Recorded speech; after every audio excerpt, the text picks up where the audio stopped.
Good morning, everyone, near and far. Welcome. We are now live streaming, by the way. Welcome to this meeting of the Landlord Services Advisory Board, which is an executive working group.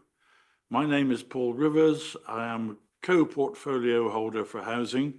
I am assisted by Terry Dobney on my left, who is leader of the Waverley Tenants Panel, and also by Janet Crow, who is the other co-portfolio holder for housing.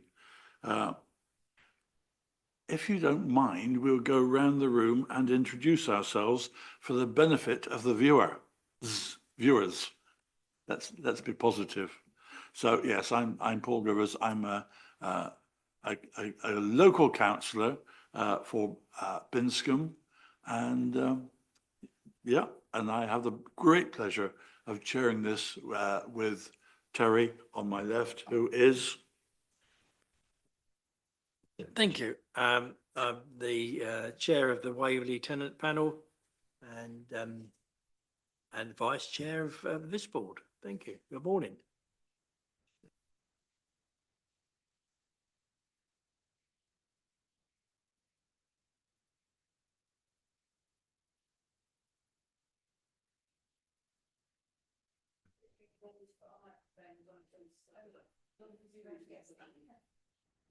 You doing it again? Dave Madams, Tenants Panel member for Riverside Court. Rod Blackmore, Tenants Panel member and member of this board and chair of the Customer Experience Group. Good morning, my name is Alan Morrison. I'm a parish councillor and I'm also a Waverley Borough councillor for Cranley West.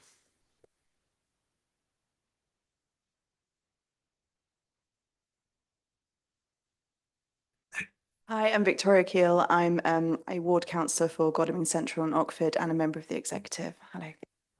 Hi, Paul Follows, leader of the council and the other ward member for Godalming Central and Oxford. Matt Alexander, Housing Operations Manager. Morning, Stuart Watson, Compliance Officer, Water Hygiene and Lift Maintenance. Hi, Hugh Waystar, Head of Housing. Good morning, Sharon Thompson, Service Improvement Manager. Good morning, Autumn Watch, Service Improvement Support.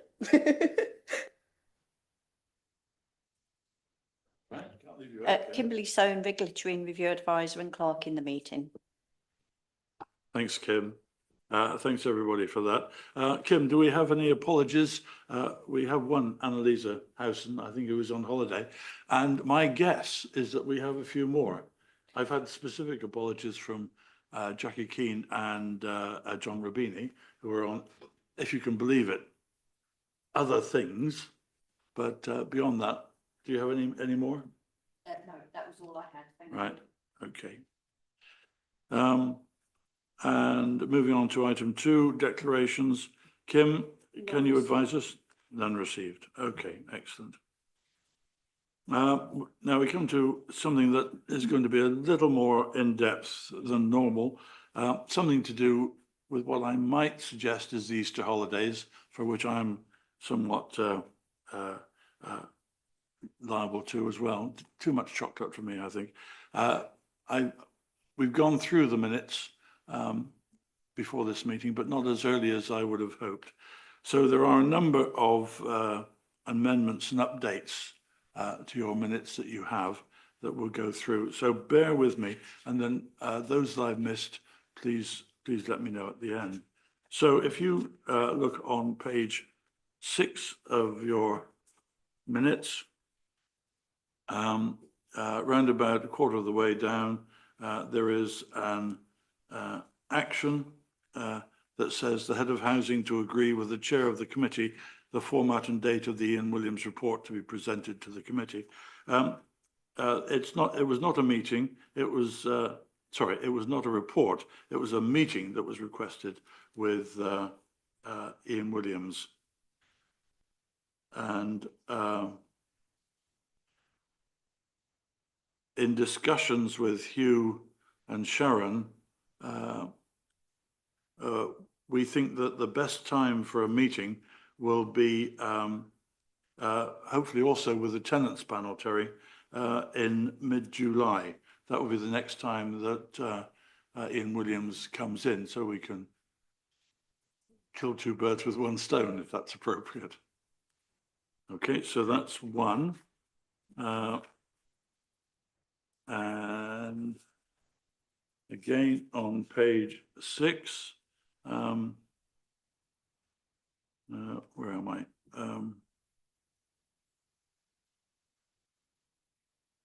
The request, hang on. Sharon, give me a help on this one. Page 6. So further down on page 6, we have an action to where it says committee members recommended that the review be put forward. The review happened in we presented the outcome of the review on the key voids action plan to this board in January. The actual request was for a specific item in the landlord services improvement plan to be reviewed in terms of the timescales and to move that forward if possible.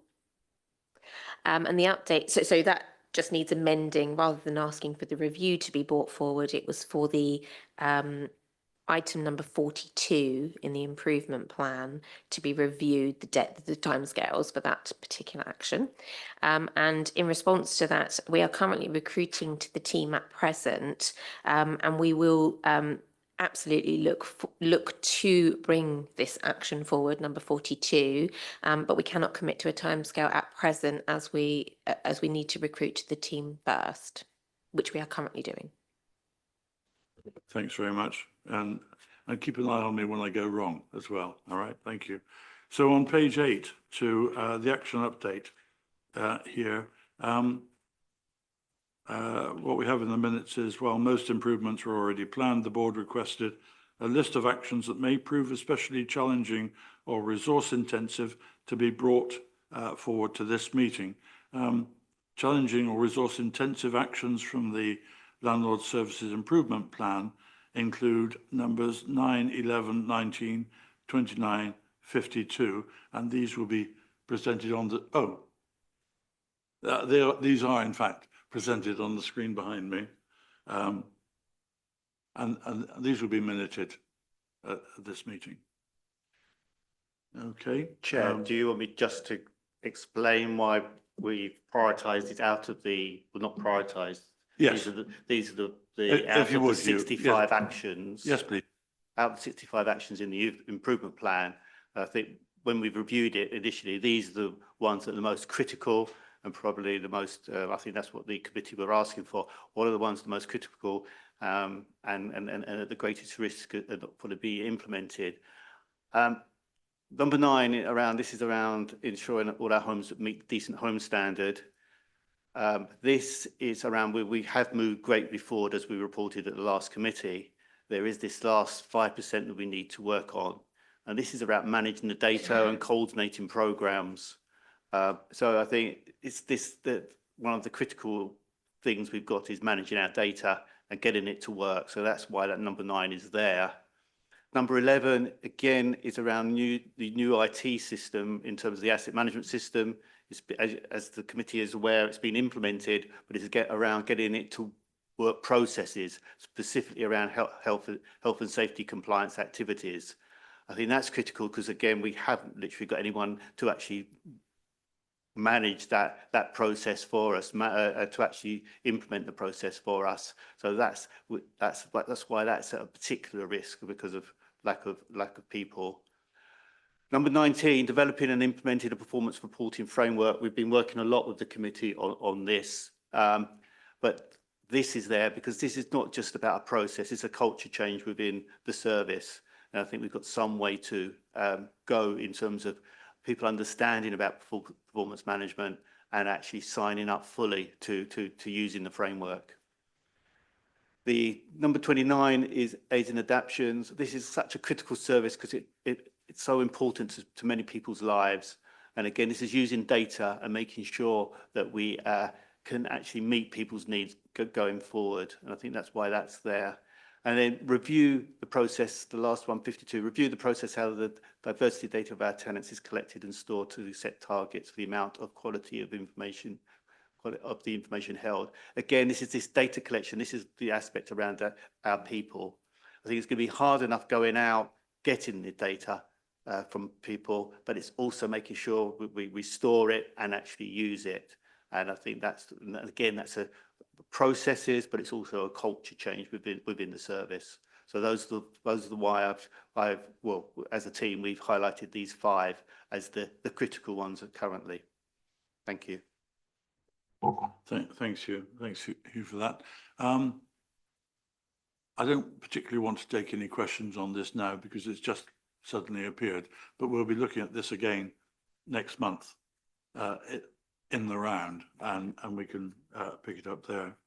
And moving on to page 12, roundabout in the middle where it says under tenancy audits form review, the tenancy audit form review,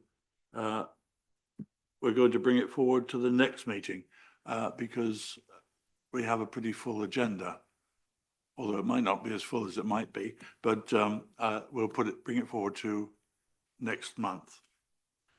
Now, do I have any other factual inaccuracies in our minutes? Or any comments that people want to make? Terry, you all right? Yeah, okay. Okay, are you all agreed then that the minutes as they, oh, sorry, Hugh, go ahead.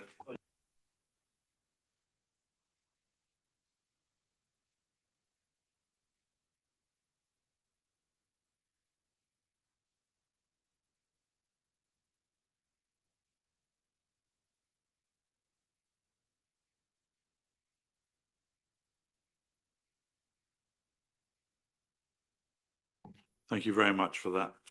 So, members, are you happy to agree the minutes as they have been amended verbally this morning? Thank you. Now, Kim, any questions from members of the public? None received. And any questions from members? Any formal questions from members? Okay. Thank you. So we'll move on now to agenda item number 6, head of service report. Yep. Over to you, Hugh.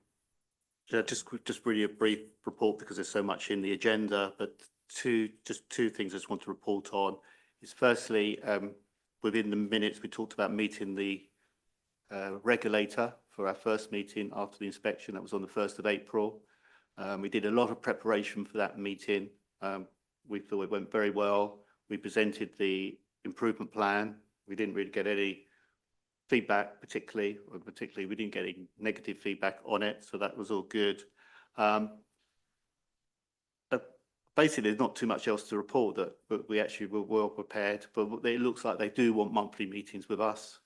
And so we're asked for it to be coordinated with this meeting. So papers that come to this meeting, we will then use to discuss with them a couple of days later. So our next meeting is on the 2nd of May and they will be monthly. We're still really waiting for the agenda, aren't we, for the 2nd of May meeting, how that goes. But we did most of the talking, and I think it's just to have a feel how they want it to approach. But we feel it went very well. Thank you, Hugh. Any questions for Hugh on that? Just always a belated congratulations to the teams that worked so hard and well and long, in addition to their normal jobs. So, you know, we can't say thank you enough. Well, we can say thank you enough, actually, and we will say thank you enough. Thank you very much.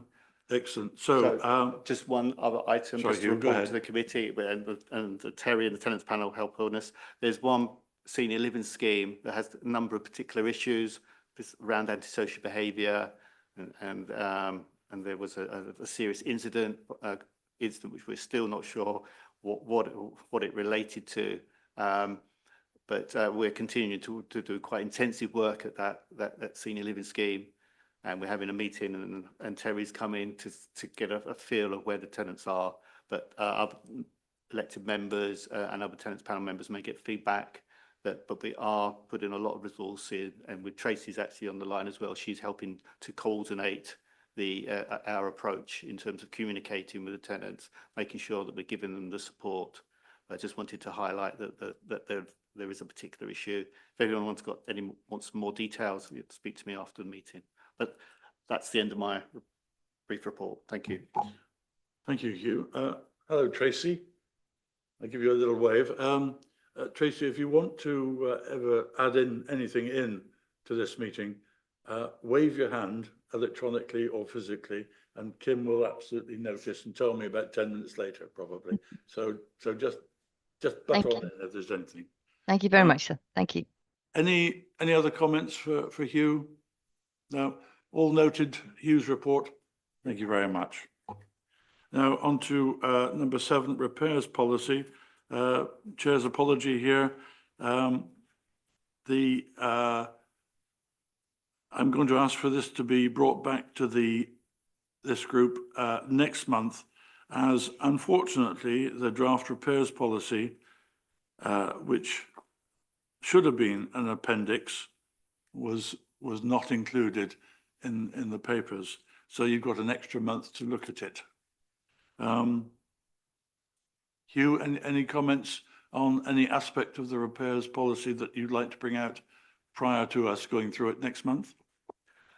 I think, because we had an initial look at it, I think if when people do review it, if they look at it, whether it is meeting the needs of our tenants, whether the policy is reflecting what's required in terms of a repairs policy, and whether the quality impact statement is reflected in the outcome of the equality impact statement. The outcomes of that is reflected in the policy, and so I think does it meet the needs of our tenants? Because I mean, it's there to actually repair the buildings, but it also is there to actually meet tenants' requirements. Thank you very much. So Terry, yeah. Could I just ask if that policy is available, that it's brought to us as soon as possible, give us a good time to review? Yeah, I think we meeting could distribute it after this meeting, and it would also go into the pack. But yeah, that's a good idea. Yeah. Thank you.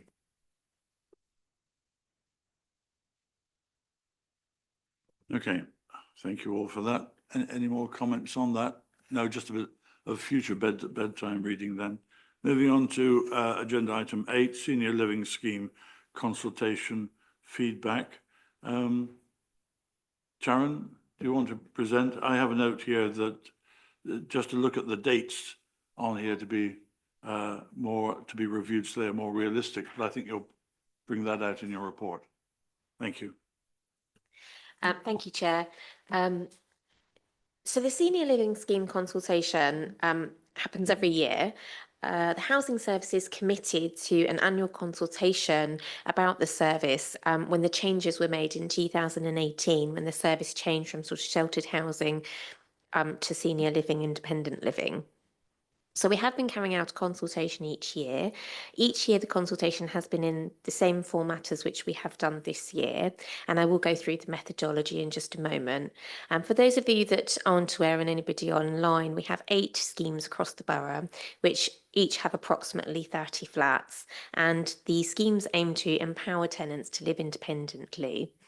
These schemes are currently supported by 4 senior living officers and a senior living scheme manager. In terms of the consultation and how we carried this out, there is a questionnaire that we've been using each year, and we've tried to keep that similar so that we can look back through past years and see how we've improved, see where we still need to improve. The questionnaire was reviewed in consultation with the tenants panel, and the consultation took place in March this year. We used a paper-based version of the questionnaire, and it was also available online. And our officers also attended each of the schemes and carried out drop-in feedback sessions to have a more personal approach in terms of sitting with tenants who may wish to complete the survey together. with all of that in mind, of that approach, we received a 36% response rate, which is slightly lower than last year, and that was 90 responses out of the 247 tenants that we have in our schemes. I'll move on to the results, and to say that, generally speaking, tenants were quite satisfied with the majority of the services and the safety. 76% of respondents reported that they were either satisfied or very satisfied with living in the senior living service, and 76% recommended that they would recommend the scheme to others, which is really positive. Other areas of high satisfaction included the support received from officers, the safety and the security, the overall building maintenance, information that's provided to tenants, and satisfaction with check-in calls as well.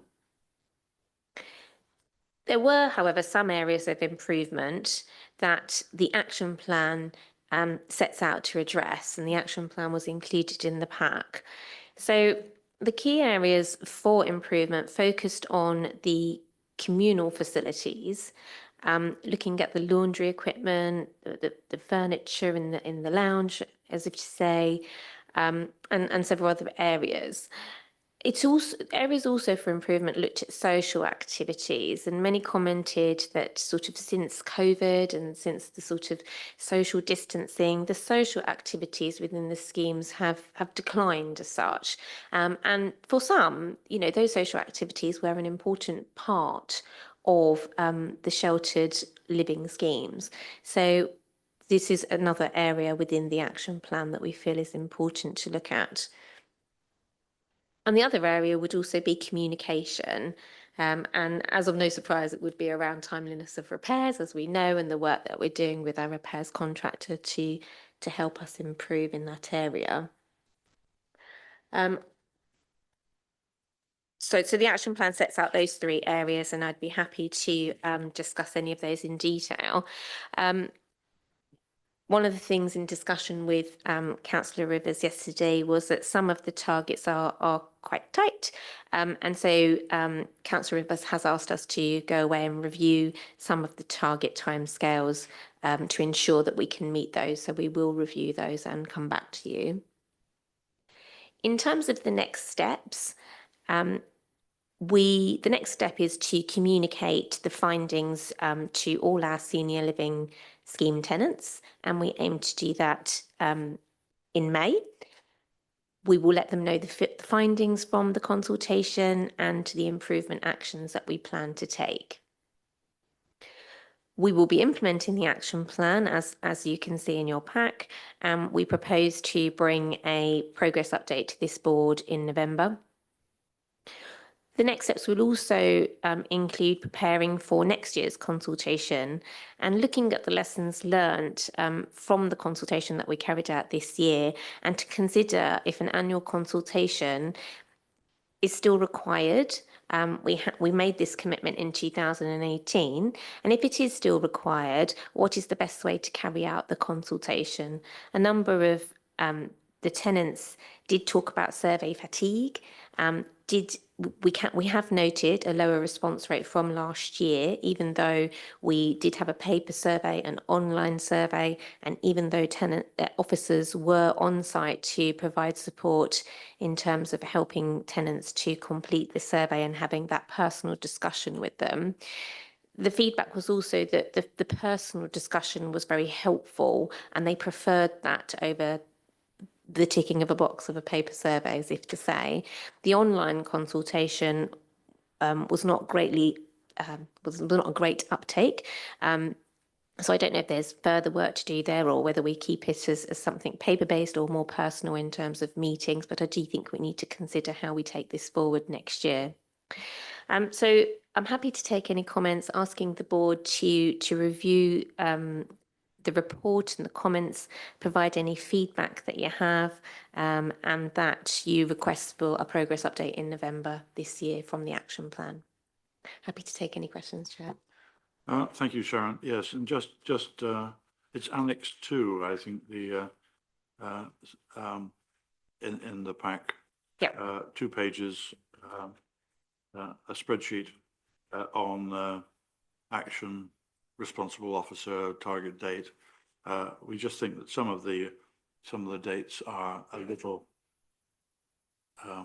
hopeful. And so do have a look through that and come back to either through me or directly to Sharon.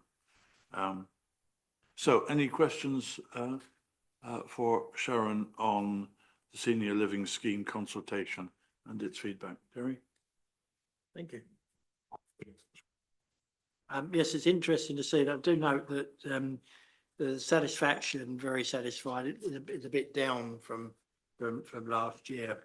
And that may well be the fatigue part of actually completing the forms.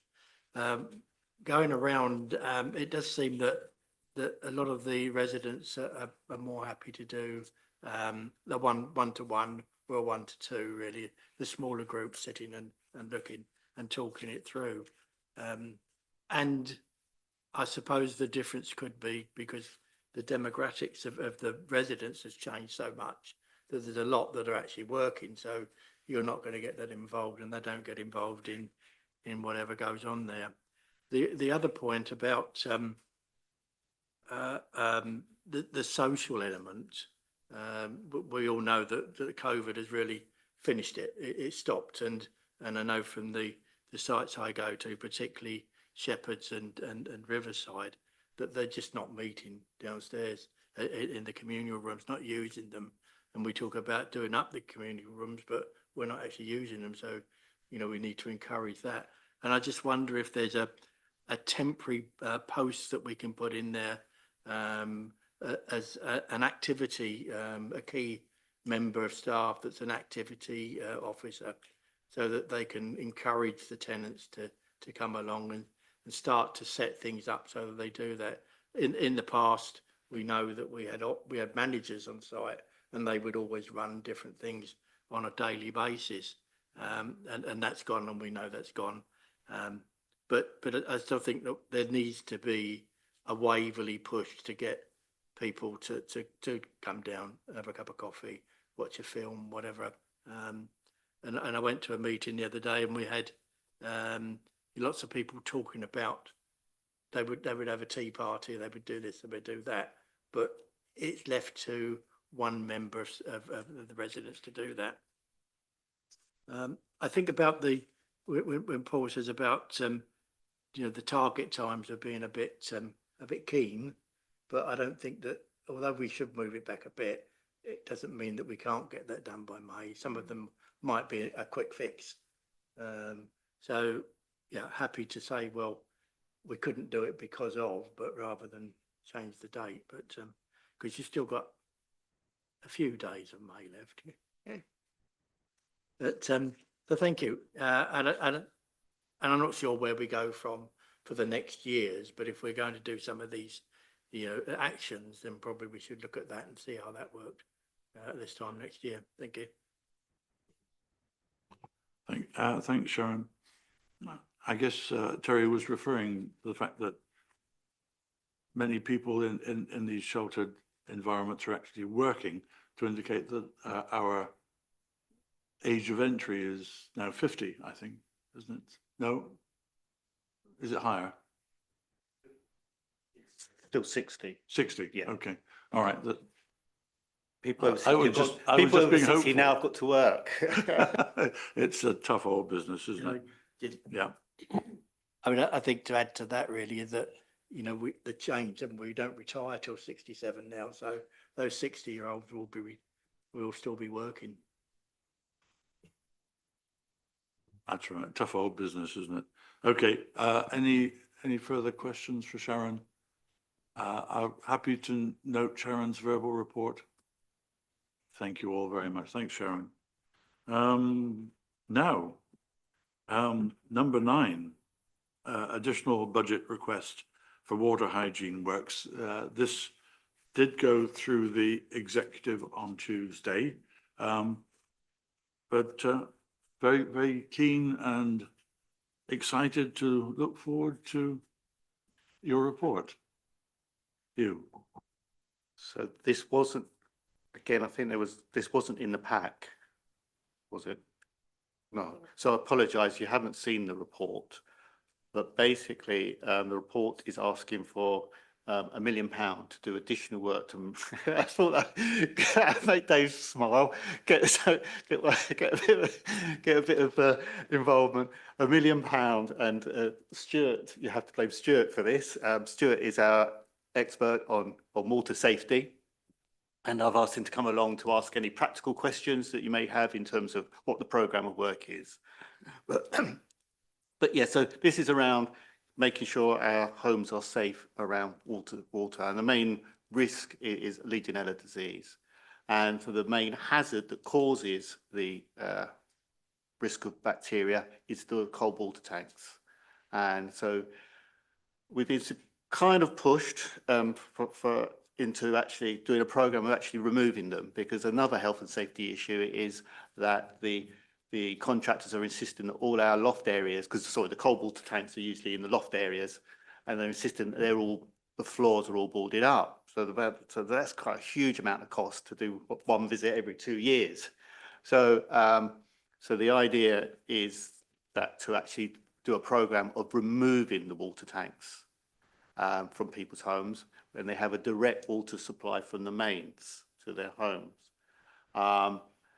And this will mean that the hazard and the risk are all eliminated, and we do no longer have to do risk assessments, because basically under the guidance of the HSE, we have to do regular risk assessments of properties with the water, and then implement control measures. With senior living is a high risk, so we actually do the risk assessments every year, and then there is a weekly, a monthly, a quarterly programme of ensuring the schemes are safe.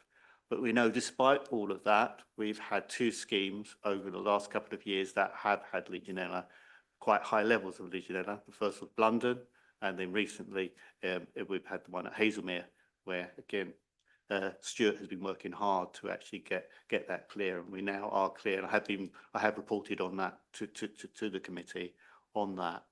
So the idea is, it's just not senior living schemes, it is the blocks of flats that have shared water tanks.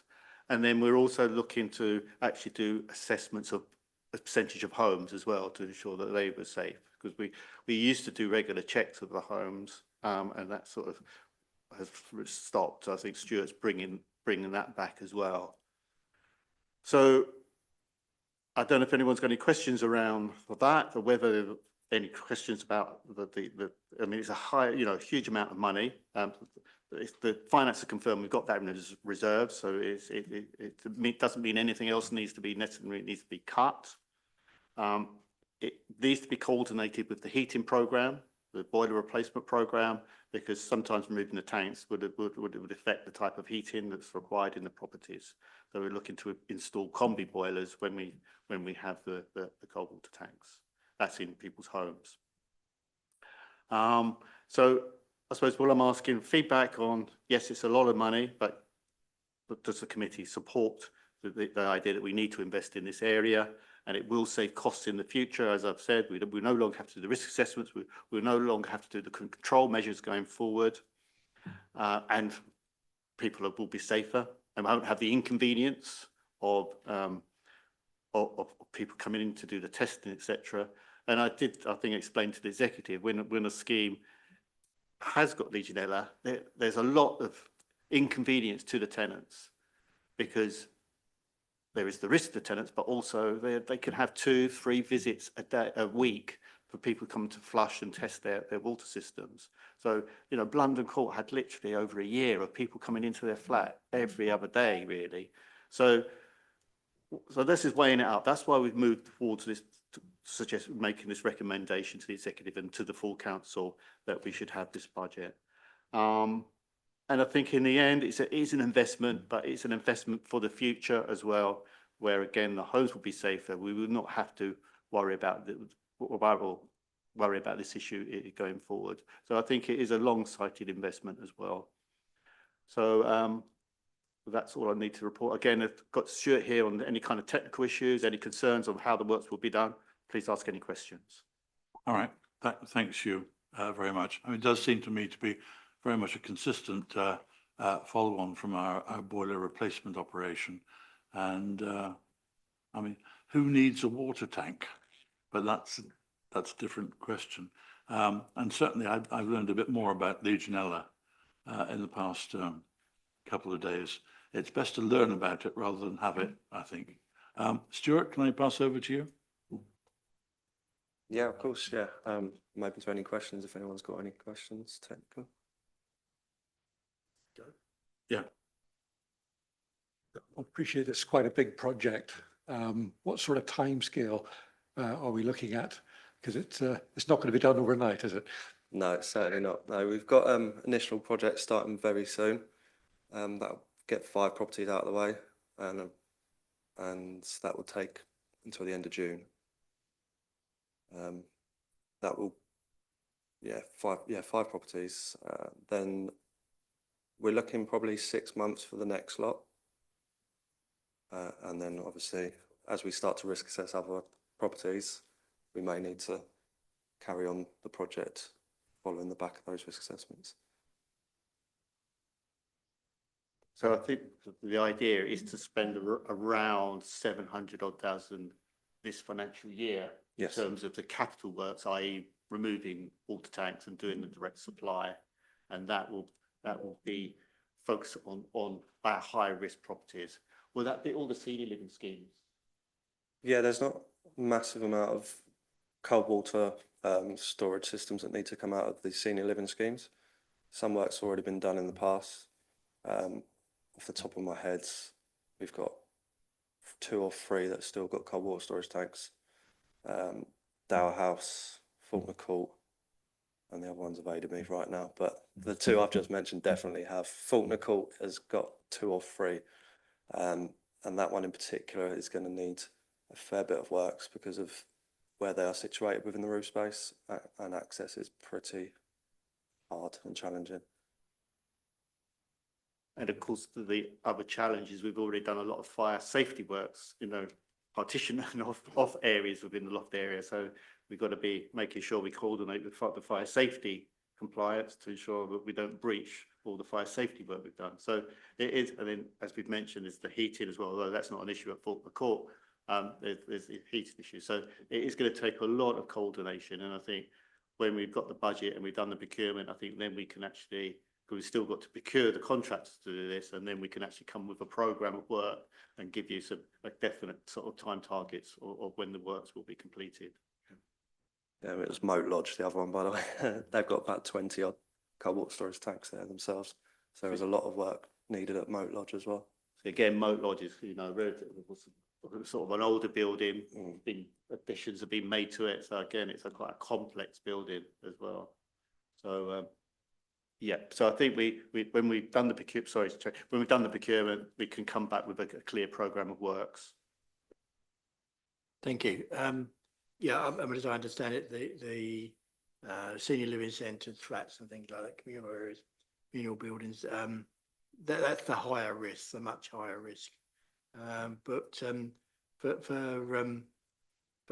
the standalone home, my understanding is that as long as you flush, you run your shower after you've been away and things like that, that really goes, the real issue goes away for a while at least, or there's a less danger. Is that correct? That's correct, yeah. On your standalone houses, yeah. Turnover is a massive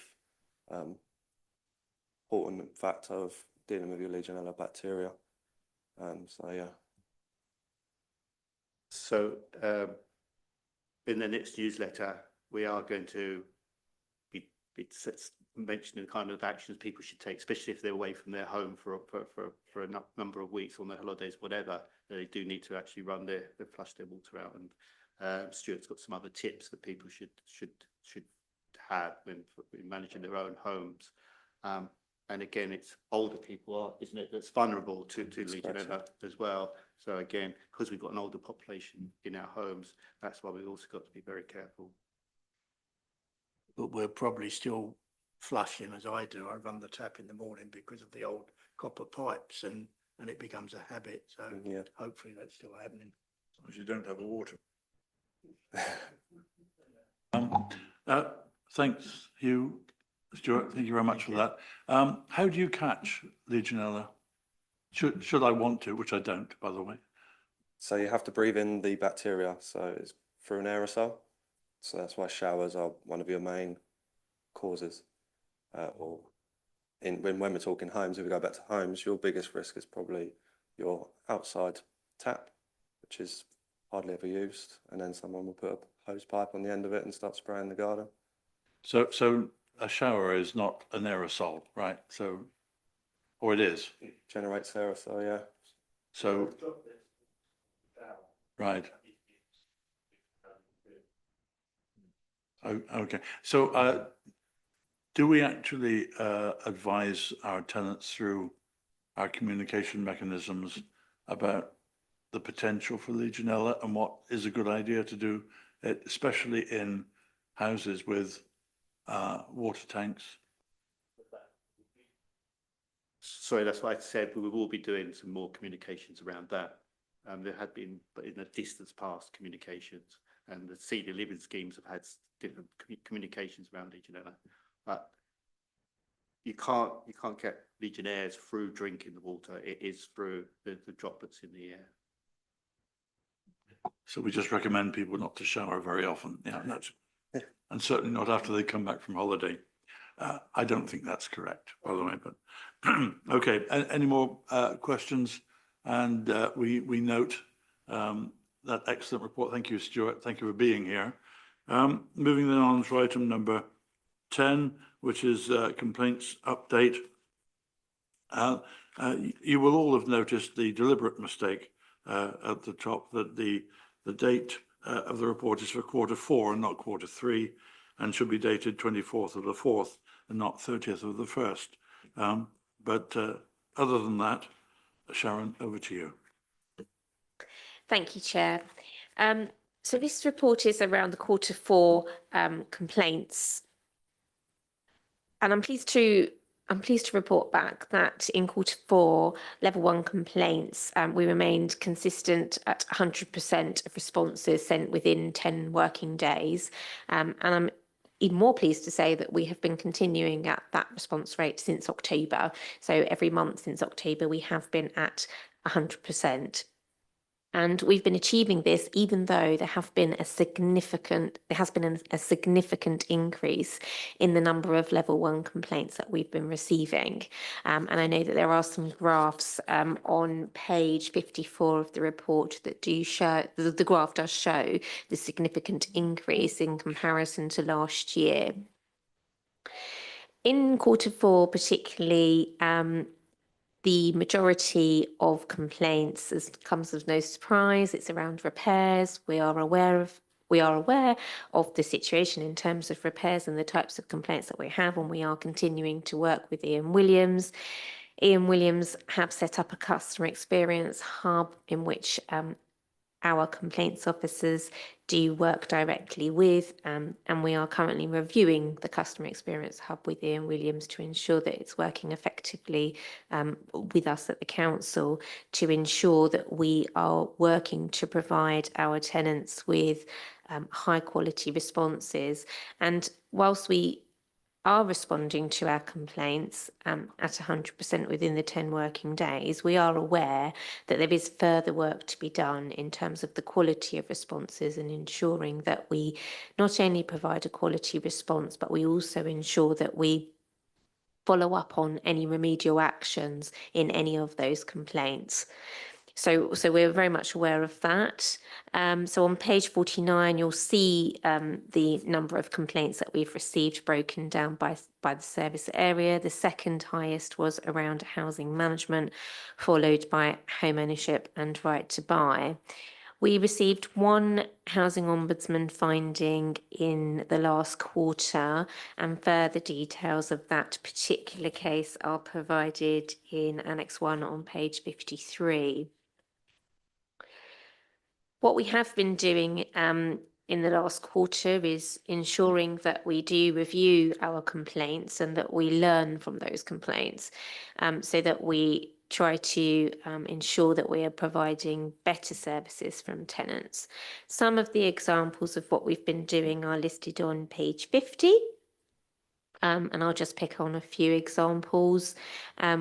We recently had a complaint around a tenant who was being relocated, and we identified that the home relocation policy that we have needed to be reviewed, and that we are committed to reviewing the policy, ensuring that it's up to date and meets the needs of our tenants, and providing training to our housing management staff and all other relevant staff who are involved in that process of relocation and supporting the tenant in relocation.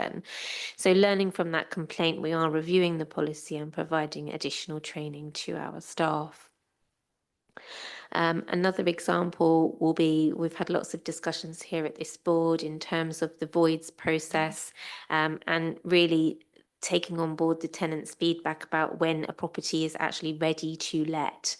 And we've had conversations here at the board around the void standard and feedback from tenants that sometimes when they do move in, that we're not meeting those standards. So you are aware of the review that we conducted and reported here in January. We are continuing to review the practices within the voids team against the standard that we currently have. And as we move forward with the review and the action plan, we will be looking at that void standard.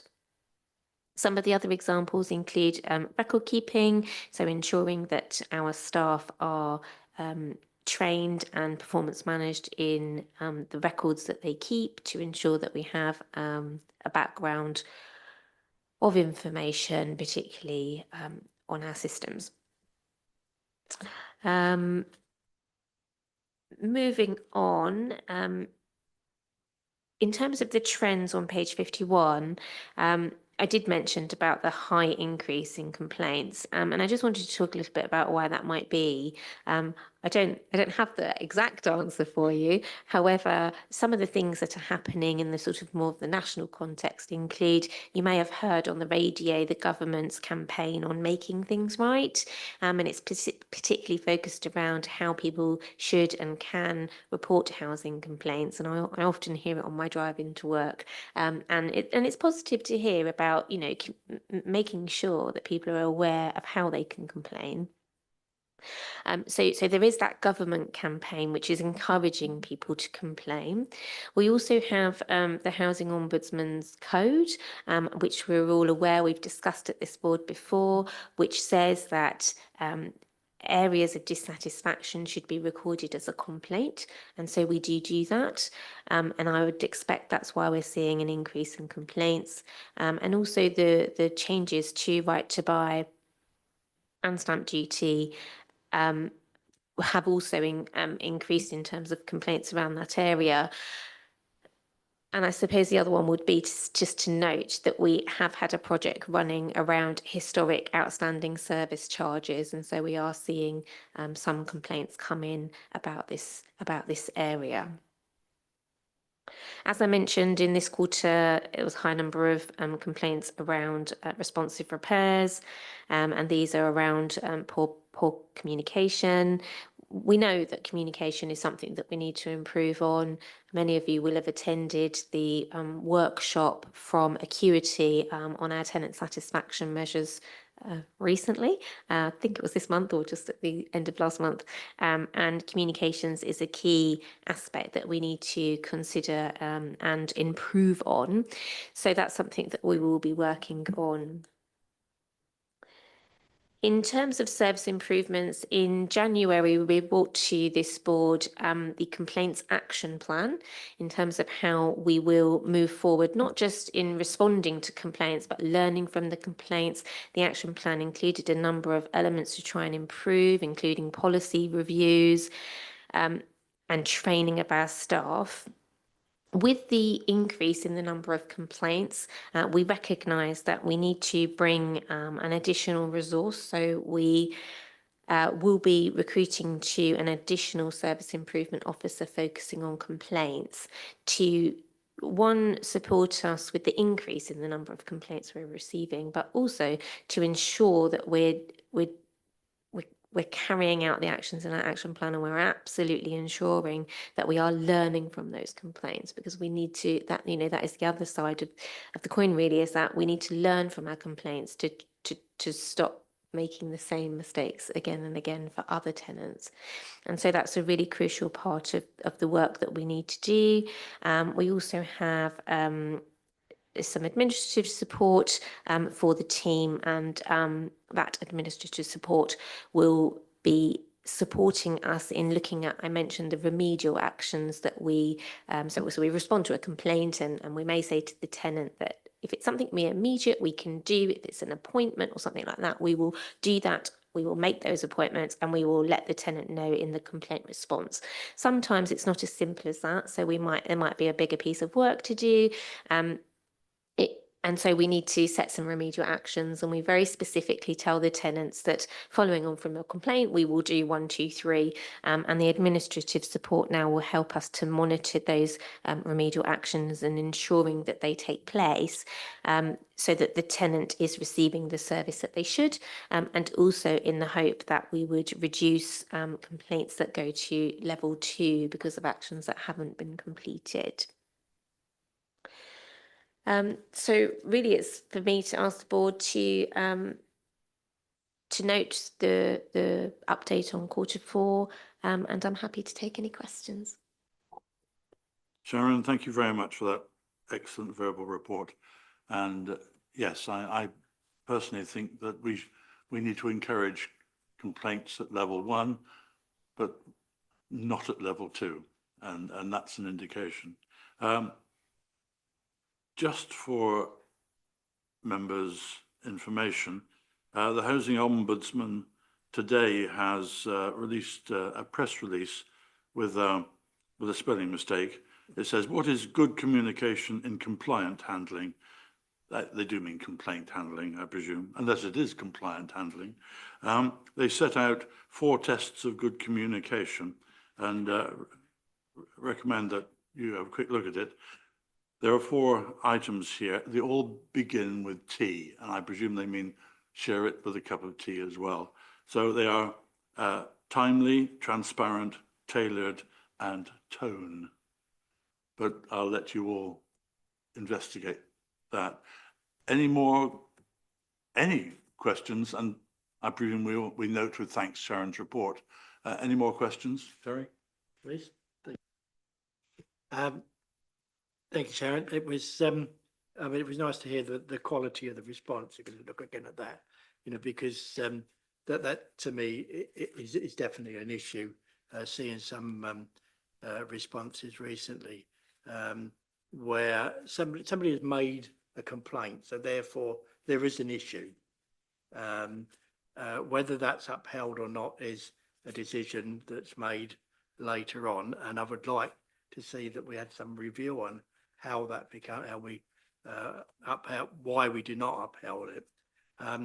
But it's, you know, somebody's made a complaint and there's no apology. There's no apology for them feeling that they needed to make that complaint, and that seems, you know, it doesn't help the tenant, and I think that's important. And as I say, further scrutiny on what's not upheld. You mentioned about the home relocation policy that we addressed last year, reviewed and put that forward last year. So it'd be interesting to see what you've picked out of that we actually need to change. If we could do that either away from this meeting or at the next meeting. Thank you. Thanks, Terry. Sharon, any comments on that? No, we can definitely bring that back to you, so I can bring that back to the next meeting. Thank you. Okay, thank you all very much for that. Then item 11, Landlord Services Performance Report. Hugh, you have a present for the board. Oh, what a shame. It says to present to the board.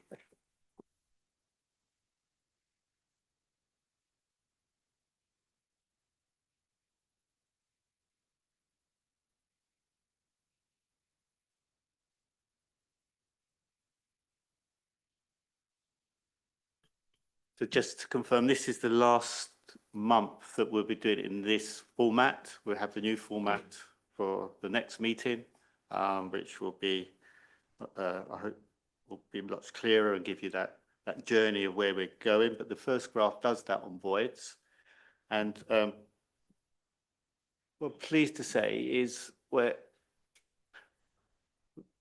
still at that relative to where we were. We're down to 37. We continued on an average of 37. I think what's good about this is that because in previous months there's been a spike down and we've spiked back up straight away. But there seems to be a trend of coming down in the work that Matt and the team are doing.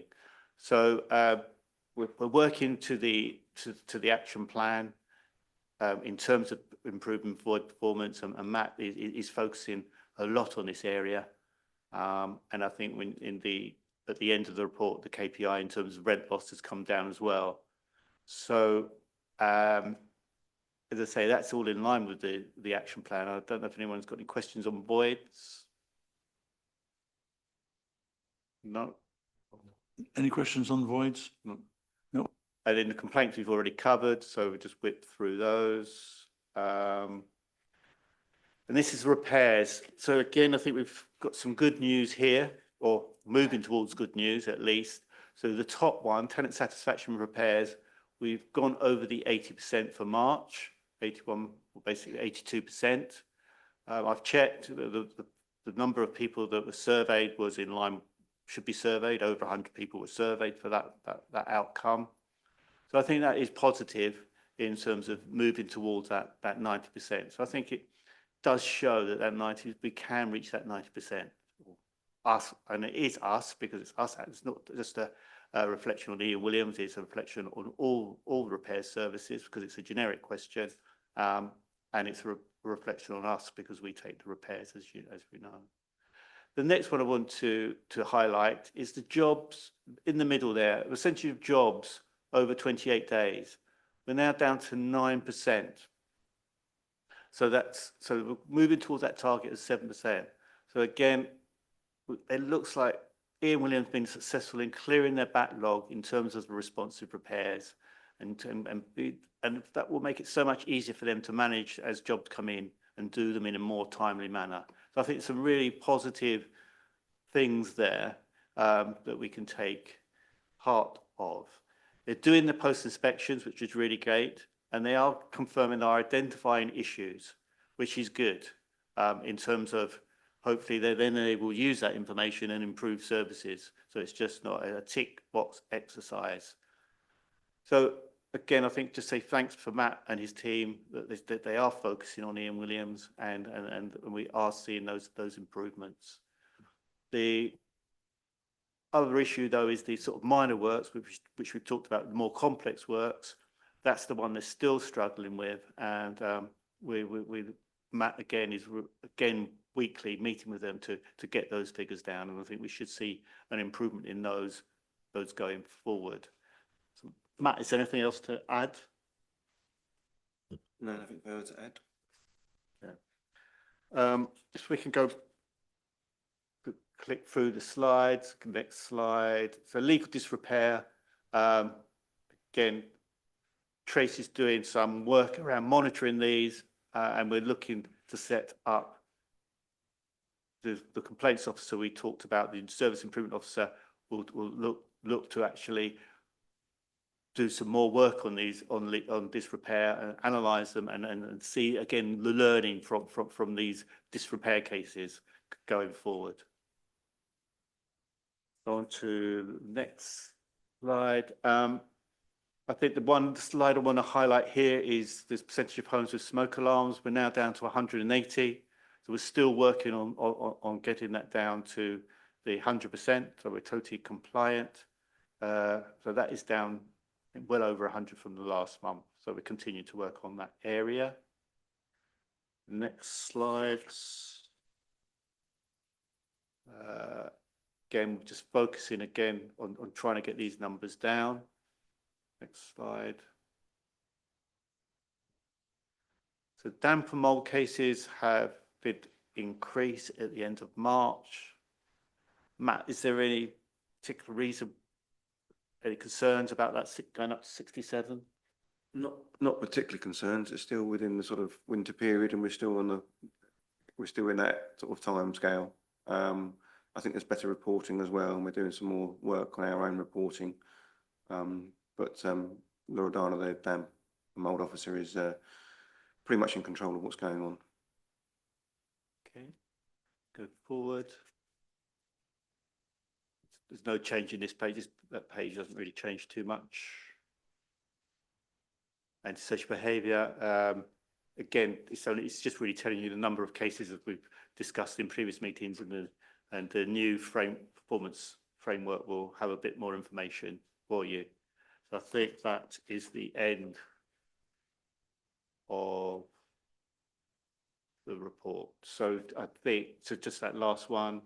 So the number of tenancy audits, tenancy visits was lower than anticipated.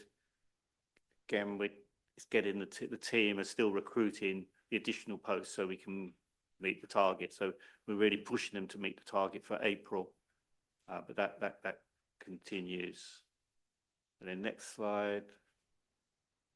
Again, as I mentioned, the rent loss on empty homes is slightly down, which is really good news. So that's update on performance. Oh, last one on tenant engagement. I don't know if anyone's got any questions on that.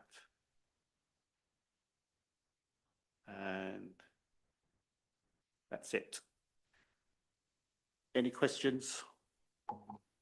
Thank you, Hugh. Thank you very much. Victoria? Thank you. Just on the damp and mould, you said that that's kind of under control and those numbers aren't sort of beyond what you would expect. How does it compare with previous years? Is it kind of in line with what we've had in the past?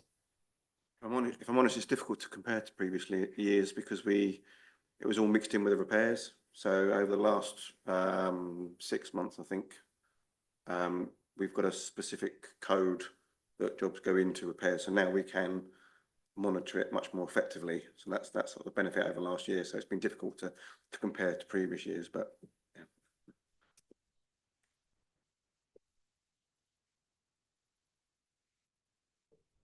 I'd just like to say, really, I think it's only fair that we pull you apart quite often, that you know how poor it is, but it really is good to see that there's an improvement. It's not a lot, but it's an improvement. Thank you.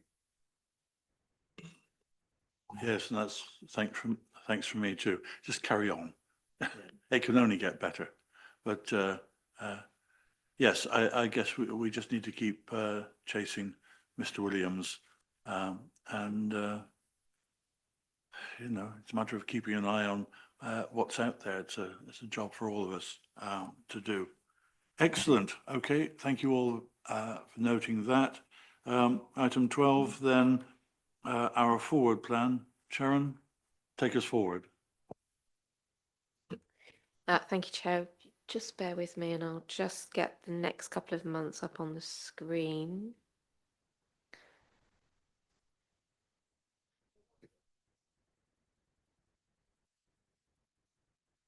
Sorry. I've just put on the screen just really the next couple of months. You can see what we're bringing forward. In May, there will be the key focus will be the budget update. In June, we have a number of reports which I will discuss with the chair, because it's important to ensure that we don't overload the meeting, and that we have enough time to have a discussion on each of the items. But if you have any comments for me, I'm happy to take any feedback now, or I can discuss that outside of this meeting. Thank you. Yeah, I guess June looks fairly full, but I was hoping that we might get a nice long presentation from Terry after his speech at the May conference. How long is it? It's going to be about an hour. Is that right? Yeah, around that. Right, okay. Yeah. So maybe we can squeeze that in at the end of the meeting, after the meeting's ended. So thank you for that. Any comments? Can I just take one? Yeah.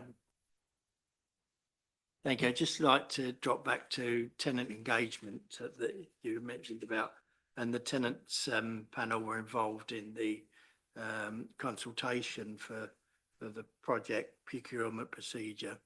Really useful, I think, from a tenant point of view. A lot of input from my colleagues on that, and thank you for inviting us, and I think it was really useful. Thank you. Thank you, Terry. Well, if that's the end on, we have finished very early, and I thank you for your attention and input.